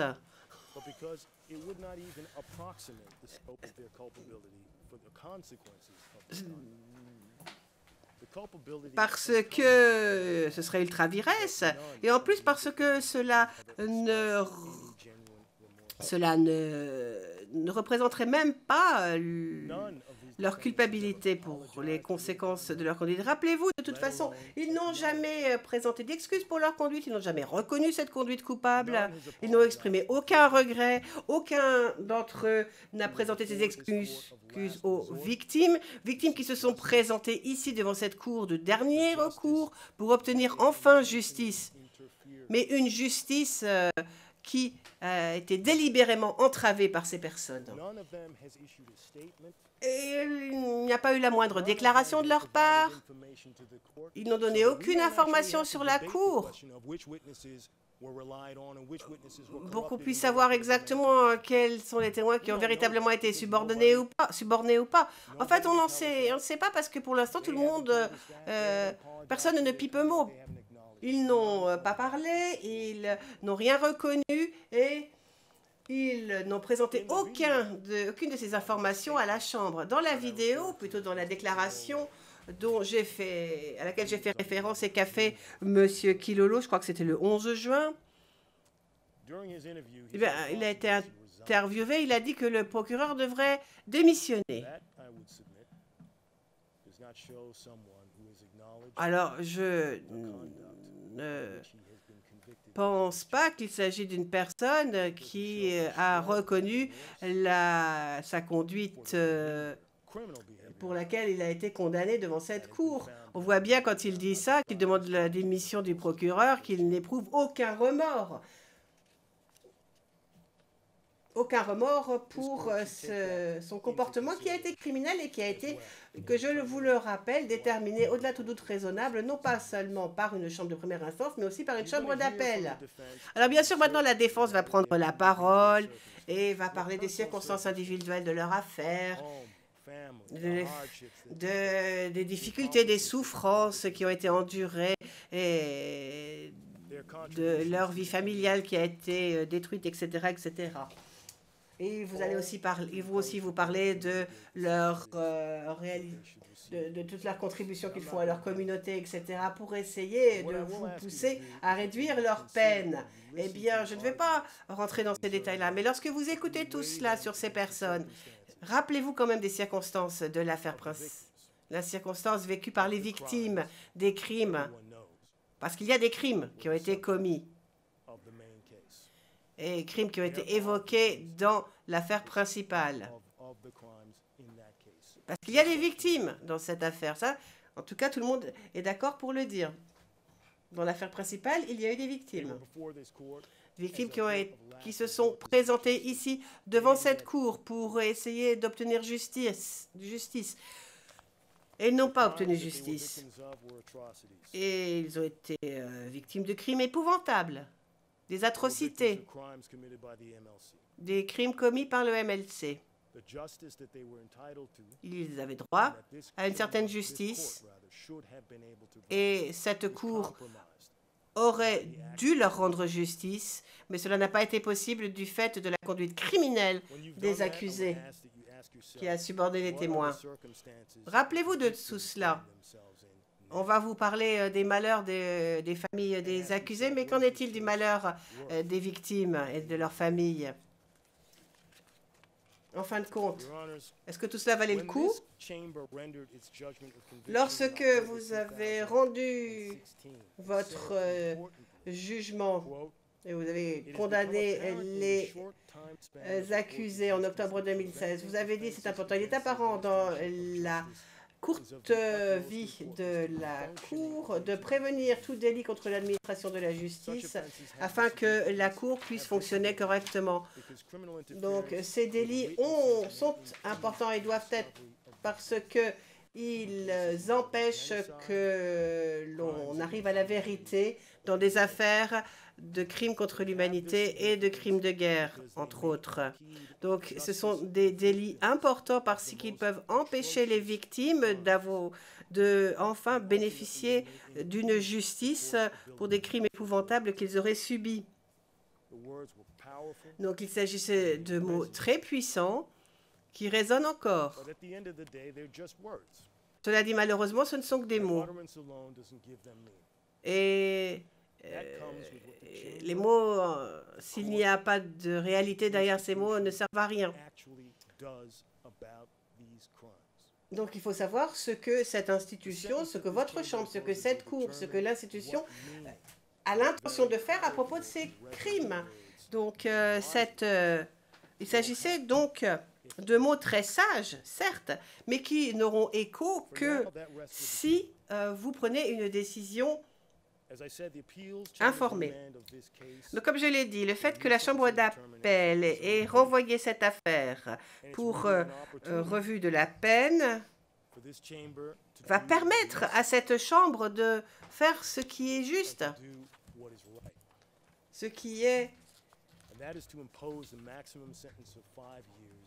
la chose à faire, c'est-à-dire d'imposer la peine maximum de 5 ans pour aux 3 accusés, ainsi qu'une amende très forte. Alors nous considérons bien, certes, que c'est peut-être beaucoup de responsabilités sur vos épaules, mais nous considérons que c'est la décision à prendre en l'espèce. Donc, je ne sais pas si vous avez encore des questions. Non, avez-vous des questions? Le président, merci beaucoup. Alors, nous allons commencer les arguments de la défense. Dans quel ordre voulez-vous commencer? Tout dépend du temps dont vous avez besoin aussi. Si l'une des équipes de la défense se sent en mesure de terminer en 45 minutes, on va lui donner la parole. Maître Carnavas, je vais bien commencer. Le président, et je vois que Maître Gosnell et Maître Taylor opinent du chef et sont donc d'accord pour que vous passiez en premier. Vous avez donc la parole, Maître Carnavas.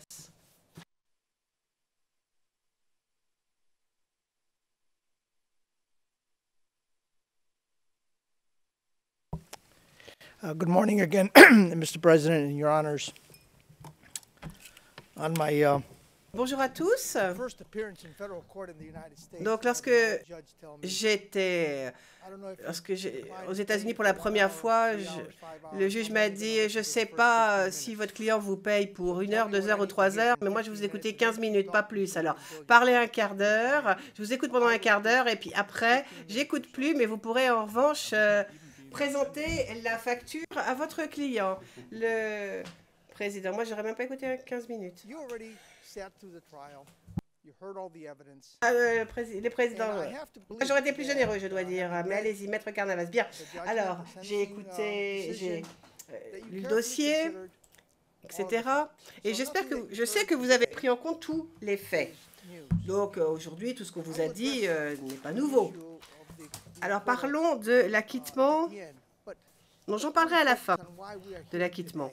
Mais je voudrais plutôt vous expliquer pourquoi nous sommes ici aujourd'hui. Alors, j'ai étudié de près l'arrêt et j'ai essayé de me demander pourquoi ont-ils renvoyé cette affaire devant cette chambre pour une nouvelle fixation de peine. Pourquoi? Moi, je crois que c'est parce qu'il y a peut-être eu un léger malentendu au niveau de la chambre d'appel sur 2 points. Peut-être parce que ce n'était pas extrêmement clair dans la décision portant sur la sentence, pour la peine. Il semblerait qu'il n'y ait pas assez de motivation et de raisonnement. Et donc, malgré tout le respect que je dois à la chambre d'appel, il semblerait que vous ayez pensé qu'il y a eu des erreurs de droit, l'une sur le sérieux et l'autre sur la culpabilité. Et il semblerait que vous ayez trouvé qu'il y ait une espèce de hiérarchie. Et ils auraient pris pour hypothèse que vous aviez appliqué ce principe, mais sans, en fait, faire une analyse plus particulière, plus spécifique et plus ad hoc. Alors, je ne suis pas juge, bien sûr, hein, mais quand je lis la décision de fixation de la peine, j'ai quand même l'impression que cette analyse a été faite. Donc, bon, nous sommes reconnaissants à la Chambre d'appel d'avoir clarifié ce point juridique, mais il semble que vous demandez plutôt que vous demanderiez plutôt que l'on donne plus de détails sur le raisonnement employé pour arriver à la conclusion. Je n'en dirai pas plus. Maintenant, pour ce qui est du renversement des 14 chefs, alors d'après l'accusation, c'est pas grave, finalement c'est la même conduite. Alors, c'est pas important. Mais quand je lis votre décision sur la fixation de la peine, il est bien évident que vous l'avez pris en compte. Et une fois pris en compte, vous lui avez sans doute accordé un certain poids. Alors, maintenant, puisqu'il n'y a plus ces 14 chefs, eh bien, il faut quand même réduire la peine, au moins envisager une réduction de peine. Et puis, il y avait une erreur factuelle qui a été trouvée, mais il semblerait qu'elle n'ait pas eu beaucoup d'importance, en fait. Il s'agit du cadre temporel, entre 2 ans par rapport à 14 mois. Enfin, c'est parce que les délits auraient été commis soit en 14 mois, soit en 2 ans. Enfin bon. Mais l'accusation, justement, d'ailleurs, déclare que ce n'est pas si grave. Et ça fait qu'une différence entre ces 2 durées, parce que la chambre de première instance et la chambre d'appel ont toutes les deux conclu qu'il s'agissait d'une période longue. 14 mois ou 24 mois, c'est long. Mais c'est une erreur, à mon avis, qui n'est pas très grave. Pas en ce qui concerne la peine, mais en ce qui concerne autre chose. En ce qui concerne la fixation de la peine, vous avez pris en compte ce facteur, cette durée. Alors, en fait, la durée est bien plus courte. Elle reste longue. Mais longue, quelle est la longueur de... Quelle est la longueur de bout de ficelle, hein, combien de temps refroidit le fût du canon, c'est pareil. Hein, donc, long, ça dépend de la référence. Donc, quand même, 24 mois par rapport à 13 mois, c'est plus court. Et on vous demande de réduire la peine, et vous devriez au moins prendre ça en compte. Quelle que soit la peine que vous envisagez d'appliquer, d'imposer sur prendre l'interprète. Et maintenant, parlons de l'ultra-viresse. Parce que là, je crois vraiment que la Chambre d'appel s'est complètement trompée. Avec tout le respect que je leur dois, je pense que de toute façon, un juge de première instance a une autorité judiciaire inhérente, surtout en ce qui concerne la peine. Enfin bon, c'est ultra-viresse, c'est comme ça. Mais qu'avez-vous trouvé, vous? Et pourquoi considérons-nous que ici, il faudrait imposer 11 mois de détention et rien d'autre, quelles que soient les erreurs qui auraient été éventuellement trouvées par la Chambre d'appel? Lorsque vous avez délibéré, lorsque vous avez prononcé votre jugement, je suppose qu'en tant que juge, vous vous êtes déjà dit, vous avez apprécié les faits, vous saviez que vous aviez le pouvoir discrétionnaire de suspendre une partie de la peine. Il ressort clairement de votre jugement que vous avez ventilé cela. 12 mois ici, 12 mois par là, 24 mois par là, et vous avez réduit tout cela. Vous vous êtes contenté de 30 mois. Et vous avez le pouvoir discrétionnaire de déterminer combien de temps cette personne, M. Kilolo en l'occurrence, devrait purger en prison. Et la réponse a été 11 mois. Et à aucun moment, vous n'avez eu l'intention de lui imposer 19 mois supplémentaires. Eh bien, comment je le sais? C'est facile. Aucun juge, en tout cas pas un juge que je connaisse, voudrait qu'un accusé qui bénéficie d'un sursis revienne pour purger une partie de la peine, soit à temps partiel, soit d'un coup. Le but d'avoir prévu un sursis est double. D'une part, vous lui demandez de faire le nécessaire, de faire un peu le ménage dans ses affaires et de rester loin de tout ennui judiciaire. Et deuxièmement, donc, c'est la protection de la société. Nous voulons qu'il y ait cette épée de Damoclès qui pèse sur cette personne pour qu'elle ne récidive pas. Alors, force est de conclure que lorsque vous avez déterminé que c'était 30 mois, les 19 en sursis, ce que vous avez à l'esprit en fait, c'est que la période effective d'incarcération devrait être de 11 mois et pas un jour de plus. Par conséquent, et d'ailleurs je me réjouis d'entendre l'accusation, s'abstenir de vous demander d'imposer les 30 mois. Parce que cette période de 30 mois tenait compte du fait que vous aviez le pouvoir inhérent d'accorder un sursis de 19 mois. Vous n'aviez jamais l'intention d'imposer cette peine d'incarcération à M. Kilolo parce que vous avez déjà déterminé à ce moment-là, au moment où vous avez rendu votre jugement, que M. Kilolo avait déjà réintégré la société, qu'il respectait toutes les conditions de son sursis.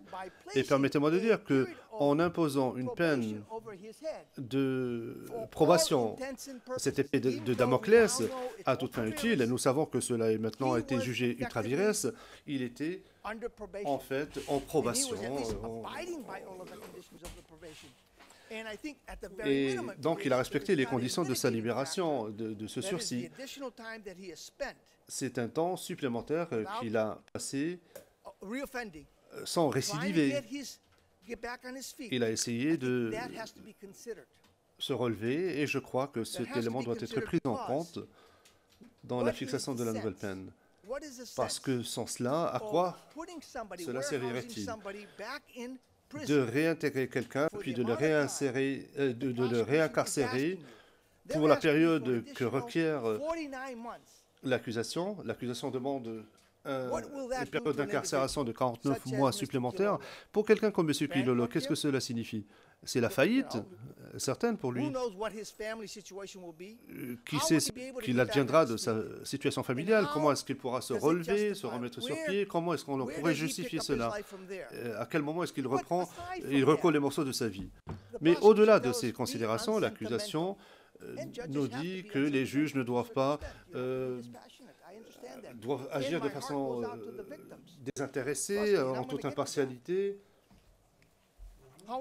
Et je suis tout à fait d'accord avec cela, je comprends cela, je compatis avec les victimes aussi.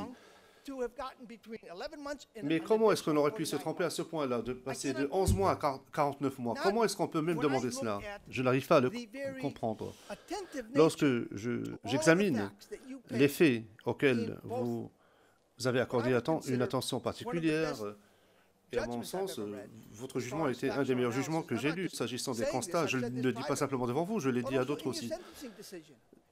Dans votre jugement, vous avez été très, très concret.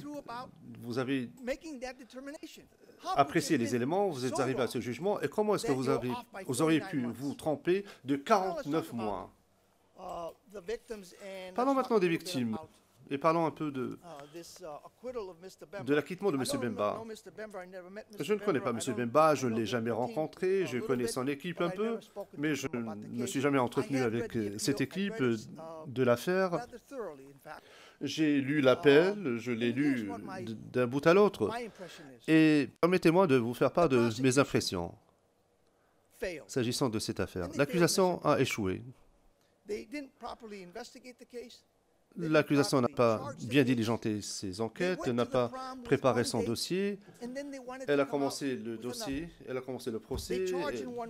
On a commencé avec des charges au début du procès. À la fin du procès, eh bien, ils ont voulu plaider une autre thèse et une autre affaire. En appel, il y a 3 juges sur 5 qui sont chevronnés, qui n'ont pas de préjugés. Et l'un de ces juges-là, si je ne m'abuse, à moins que je me trompe, a déjà été membre de la chambre d'appel qui a rendu un appel en l'espèce aussi. Et donc, ces juges se sont penchés sur tous les éléments et ont dit... Et je sais que Mme Bensouda n'a pas attendu pour faire une déclaration pour dire qu'ils n'ont pas bien appliqué la norme d'examen en appel. Eh bien, c'est n'importe quoi. C'est n'importe quoi. Ce n'est pas ainsi que je lis le jugement. J'ai bien lu ce que la Chambre a fait. Eh bien, la Chambre s'est acquittée de son devoir judiciaire. Elle ne s'est pas contentée de lire les choses sur la surface, mais elle a creusé plus en profondeur. La Chambre d'appel a examiné les éléments. La Chambre de première instance a fait fi des éléments de preuve présentés par la défense qui étaient pertinents, notamment en ce qui concerne les conclusions qui ont été tirées. Or, la Chambre avait l'obligation judiciaire de les examiner. L'accusation veut nous faire croire que tout cela n'était pas vrai, c'était fallacieux, mais ce n'est pas le moment de plaider le fond de cette affaire-là. Ils ont eu l'occasion de le faire. Et ils l'ont fait. Moi, je n'étais pas présent à cette époque-là, mais si j'ai bien compris comment les choses se sont déroulées, pendant le procès, à un moment donné, l'accusation a compris, puisqu'elle suivait la situation, elle a compris ce qu'il se passait. Et c'est à ce moment-là où elle aurait pu intervenir et faire quelque chose. Or, d'après ce que j'en sais, d'après ce que j'ai compris de l'arrêt en appel que j'ai lu attentivement, les éléments de preuve, l'essentiel des éléments de preuve sur lesquels on s'est fondé, provient du contre-interrogatoire. Donc, il ne s'agit pas simplement maintenant de crier haro. L'accusation voudrait carrément faire du révisionnisme et s'en prendre à d'autres, en prétendant que ces 5000 victimes n'ont pas obtenu justice devant cette cour parce que ces accusés qui sont ici, de ce côté-ci donc de la salle d'audience, n'acceptent pas leur responsabilité, n'ont rien admis. Monsieur le Président, Messieurs les juges, à la place de l'accusation, j'aurais probablement fait la même chose. J'essaierais de faire valoir, enfin, je ferai l'avocat du diable, pour ainsi dire, et dire pourquoi pas, pourquoi pas. Or, ce n'est pas le moment de le faire. Je crois que nous devons être fermes. Nous sommes ici pour cette affaire. précise, avec un but très précis. L'affaire a été renvoyée par la Chambre d'appel avec un mandat très précis. Je félicite mon contradicteur pour l'éloquence de ses propos, mais permettez-moi de dire que la seule peine raisonnable d'incarcération, d'emprisonnement, donc en tout, serait de 11 mois que M. Kilolo a purgé et que de ne pas ajouter quoi que ce soit à cette peine-là. Merci beaucoup. Le juge président, merci beaucoup. Vous avez été effectivement très succinct et bref. La question maintenant s'adresse à Maître Taylor, et puis je poserai la même question à Maître Gosnell. Est-ce que vous savez déjà de combien de temps vous pensez avoir besoin pour savoir si on doit prendre la pause maintenant ou plus tard? Maître Taylor, merci, Monsieur le Président. Je pense en avoir pour 1h15, mais je suis disposé à commencer avant la pause. Le Président, merci. Maître Gosnell. Maître Gosnell, Monsieur le Président, je pense pouvoir en terminer en 20 minutes. Le Président, très bien. Dans ce cas-là, si vous n'y avez pas d'objection, Maître Taylor, je demanderai à Maître Gosnell de prendre la parole maintenant. Après son intervention, nous ferons une pause. Maître Gosnell, Monsieur le Président, avec votre permission, je préférais intervenir selon l'ordre des accusations. Je ne veux pas changer l'ordre du jour, mais je pense que Maître Taylor abordera des questions que je pourrais éventuellement aborder ou pas dans mon intervention. Le Président, très bien, très bien. Nous allons commencer avec Maître Taylor. Maître Taylor, vous en aurez pour une trentaine de minutes. Et si à un moment, vous êtes en mesure de nous dire s'il convient de faire la pause, eh bien, nous ferons la pause. Allez-y.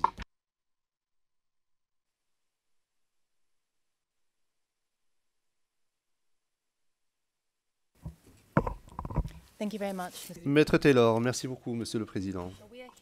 Nous sommes ici aujourd'hui parce que la Chambre d'appel a ordonné à la Chambre de première instance de fixer une nouvelle peine suite à un certain nombre d'erreurs, y compris, et c'est une des erreurs les plus importantes, celle qui a mené à un renversement du tiers des charges retenues contre M. Bemba.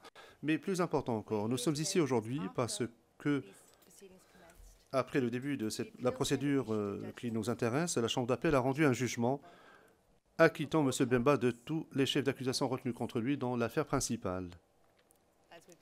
Comme nous en avons discuté, l'acquittement est définitif et il a des conséquences claires au regard de la peine que votre Chambre doit lui imposer, en l'espèce. Et plus précisément, s'agissant du type de sanction qui devrait être imposée à quelqu'un qui a déjà purgé 2 fois la durée maximum de détention pour une atteinte de cette nature.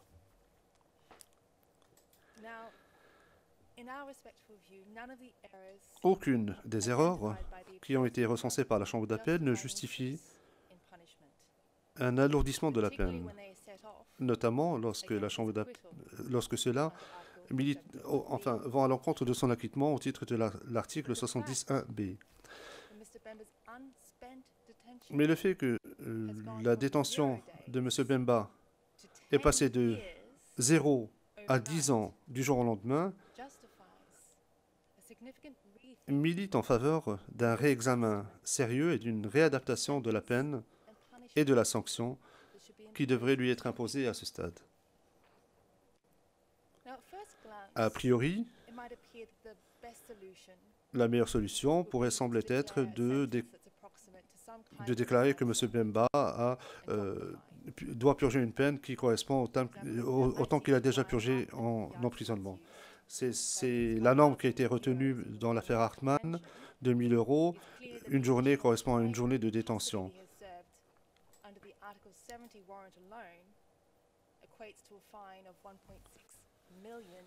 Et donc, vu le temps qu'il a déjà passé en détention, cela équivaut à une amende de plus d'1,6 million d'euros si on utilise cette méthode de calcul. Mais une telle issue serait fondamentalement injuste. Elle serait déterminée par des circonstances externes plutôt que par la gravité ou le degré de culpabilité de M. Bemba. Ce ne serait pas une issue juste ni pour M. Bemba, ni pour les victimes dans l'affaire principale. En revanche, le temps que M. Bemba a déjà purgé en détention signifie que l'objectif de la réinsertion prime sur l'objectif de la vengeance. En conséquence, la Chambre a l'obligation maintenant de rendre un jugement, de déterminer une peine qui ne comprenne pas une sanction supplémentaire au-delà du principe de la justice réparatrice. Une issue à cette affaire qui permettrait à M. Bemba ainsi qu'à sa famille et les victimes dans l'affaire principale de reconstruire leur vie et celle des autres. À notre sens, une telle issue serait d'ordonner que M. Bemba paie une amende raisonnable au profit du fonds pour les victimes dont pourraient profiter les victimes dans l'affaire principale et de rejeter les charges contre lui. Pour ce qui est de ma présentation aujourd'hui, je vais d'abord aborder la question du degré de participation de M. Bemba au titre de l'article 71A. Deuxièmement, le degré de préjudice causé par le faux témoignage précis qui sous-tend la condamnation. Troisièmement, les conséquences de l'acquittement de M. Bemba ainsi que la durée de sa détention dans le cadre de l'atteinte à l'administration de la justice au titre de l'article 70. Et enfin, la peine appropriée qui devrait lui être imposée à la lumière de ces facteurs, notamment la durée de sa détention.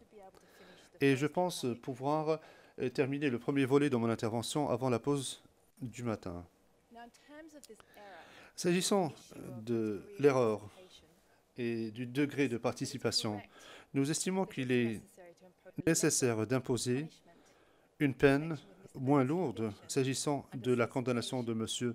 Bemba pour subornation de témoins. Cette distinction entre le fait d'avoir suborné un témoin et d'être coauteur découle de la nature même de l'infraction dont il est question en l'espèce et du degré précis de participation à la commission de cette infraction. Cet aspect a été abordé dans notre écriture et fait référence au fait que le faux témoignage est, de par sa nature,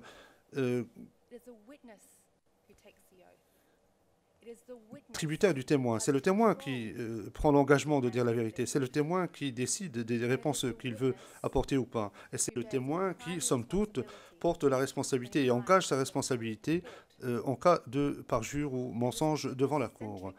Et le témoignage s'articule autour du témoin et cette atteinte au titre de l'article 70 tient compte donc du comportement de la personne qui tente de corrompre un témoin. Et cette approche différenciée concerne le degré de participation de l'accusé. L'accusation s'est plainte de ce que le constat de la Chambre de première instance n'a pas été bien développé et que ce manque de développement découle de la norme de l'admissibilité des éléments de preuve dans cette affaire et que les conclusions de la Chambre font référence à des éléments de preuve ou pas. Donc, c'est un symptôme de l'approche juridique adoptée par la Chambre plutôt que de la validité de ses constats et conclusions. Quoi qu'il en soit, la nature restreinte de la participation de M. Bemba souligne la différence entre le degré de participation d'un coauteur et celle de quelqu'un qui aurait tenté de suborner un témoin. Dans l'affaire Lubanga, la Chambre d'appel a déclaré au paragraphe 468 de son arrêt sur le fond que le caractère ou la culpabilité de la personne est directement tributaire du degré auquel cette personne a contribué à la commission du crime en question. Cela signifie que peu importe la condamnation en tant que coauteur ou quelqu'un accusé de sollicitation, la peine doit seulement tenir compte de la contribution qui sous-tend les charges et la condamnation elle-même. L'on ne pourrait utiliser une norme d'administration de la preuve inférieure pour demander la condamnation et demander une norme plus stricte pour la fixation de la peine. Cette norme ou ce seuil supérieur doit s'appliquer aussi pour déterminer le degré de participation et permettre ainsi à la défense de se préparer en vue de la condamnation. Or, nous en sommes à la fin du processus et la contribution d'une personne qui sollicite ou une personne qui commet une telle infraction n'est pas aussi grave que la contribution intentionnelle commise par un auteur ou un co-auteur. Avec votre autorisation, j'aimerais avoir la main pour présenter un document.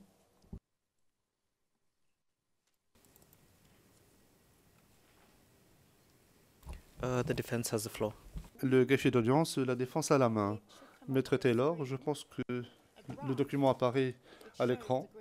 Il s'agit d'un graphique qui indique la gradation ou le degré de participation, la différence entre la co-commission,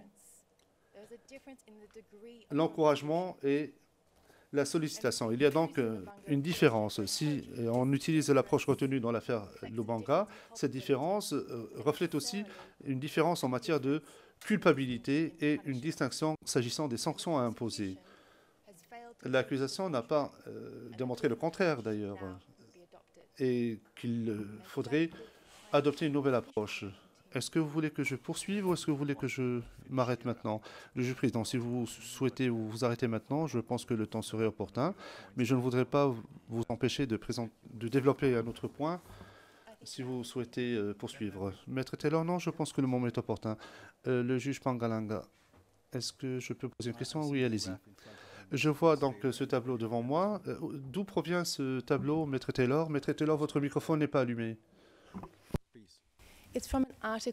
Maître Taylor, cela provient d'un article qui figure dans notre liste de sources, préparé par Melissa Conway, si je ne m'abuse, sur la responsabilité pénale individuelle. C'est un article qui est paru, qui a été publié récemment. Nous l'avons obtenu la semaine dernière et nous avons jugé qu'il était utile de l'inclure dans notre source de référence. Le juge président, nous allons poursuivre dans cette même veine. Lorsque nous regardons ce tableau, il y a la partie du milieu qui m'intéresse, donc substantielle, contribution substantielle. Et comment est-ce que vous lisez ou vous interprétez ce tableau-là? Est-ce que vous, de bas en haut ou l'inverse? Maître Taylor, la théorie pour laquelle de coaction donc, qui a été retenue contre M. Bemba, pour laquelle il a été condamné au titre de l'article 70.1c, exige une contribution essentielle, ce qui correspond aux conclusions et aux constats dans cette affaire. Or, la Chambre, si j'ai bien compris, parle de sollicitation. Et donc là, on voit le niveau de contribution, non pas le niveau de hiérarchie, le niveau hiérarchique, mais c'est la contribution, le degré de contribution. Et c'est d'ailleurs ce que la Chambre d'appel a fait dans le jugement Lubanga, dans l'arrêt Lubanga. Il ne s'agit pas de voir s'il s'agit du 25.3a, B ou C, mais le niveau de contribution avant de déterminer le mode de responsabilité, le juge président. Et d'après vous, donc, il y a une progression entre les différents modes de participation, entre le fait d'ordonner, d'encourager, de solliciter ou d'être complice. Est-ce qu'il y a une hiérarchie, d'après vous? Moi, je voudrais juste savoir ce que vous en pensez. Maître Taylor, eh bien, dans ce tableau, l'on voit les différents éléments du mode de responsabilité. Par exemple, lorsque vous pensez à la coaction, eh bien, il est essentiel d'apporter une contribution essentielle au résultat. Et il faut aussi avoir l'intention de commettre le crime. En revanche, pour le fait d'ordonner, d'encourager ou de solliciter, eh bien, dans cet article, on fait valoir que le degré de mens rea doit être similaire, mais la contribution à la commission de l'acte est différente en fonction du mode de responsabilité qui est retenu. Et donc, cela reflète un peu l'approche adoptée par votre Chambre en l'espèce. Vous faites référence à la coaction comme nécessitant une contribution essentielle et vous avez fait une distinction entre le fait d'ordonner ou d'encourager et solliciter. Et cela cadre aussi avec ce qu'a dit la Chambre d'appel, précisément s'agissant des faux témoignages. C'est-à-dire que lorsque le témoin est à la barre, c'est le témoin qui contrôle les réponses qu'il peut apporter. C'est le témoin qui décide, pas les parties. Les parties n'ont aucune influence Et cet impact ne signifie pas qu'il y a un contrôle essentiel ou substantiel. Le juge président, merci. Nous allons faire la pause déjeuner. Nous reprendrons à 14 heures. Veuillez vous lever.